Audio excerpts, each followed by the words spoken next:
It's not always pretty. It's not always perfect by any stretch of the imagination. You will be tested sometimes to the very brink. Are And you then good at humor asking for help? and asking for help. Sure, sure. Because sometimes a lot of very self-sufficient people don't like to ask for help. Yeah, it's not my first inclination, to be honest. But, I have tried to get better at accepting help. That's been sort of a thing Our recently. family, by the way, our family, whenever I hear that, I try to be better.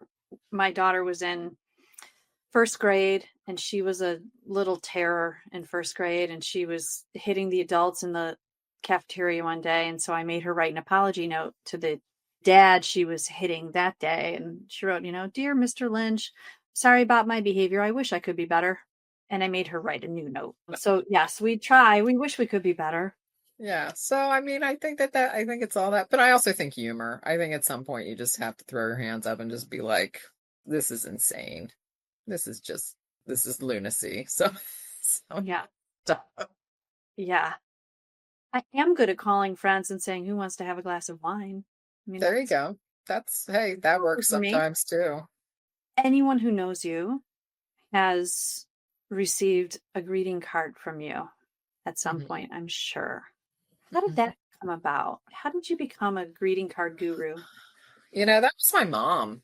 My mom was always sending cards to, birthdays, family, shut-ins at from church, like just was always sending cards and I guess I caught on to that and really sort of internalized that. I think now especially it's so unusual for people to receive that it stands out. That's one of the pieces of advice that I give to college kids that I talk to. I'm like, when you're interviewing, send a thank you note, not a thank you text, not a thank you email, send a thank you note. It will stand out. And I think it's just a way to, again, sort of stop the world and say, you know what, for 5 minutes, the 5 minutes it took to write the note, like, and it's something that people hold on to. And I'll say it always amazes me when I turned 50.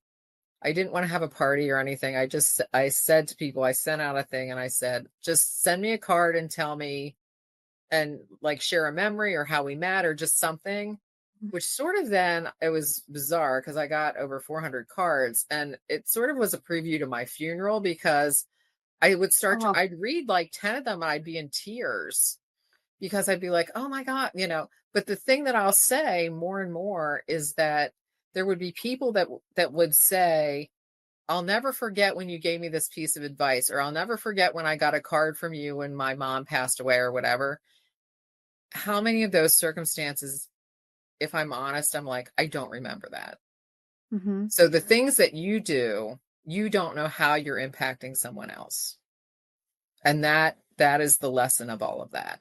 So it's like a very small, you talk about the ripple effect. It's like a very small pebble can have long lasting impact, and you don't know when that's going to happen or to whom. And that's why I keep doing it. And it is, sometimes it seems like it might take such effort to handwrite something, and it really doesn't. And I don't know what someone else's equivalent is or can be of handwriting a note. Pick up the phone and call someone and say hi a couple of times a week Yep, or once a week. sure. Go through your phone and pick some random person you haven't talked to in a long time and call just to Mhm. say hi and see how they're Yep. doing. I mean, there's something we can do that is going to be helpful to someone. And I think that's just, we need more of that, especially right now. You We can need never more. never go wrong with if someone is on your mind or your heart, there's a reason. Hmm. And you can never go wrong acting on that.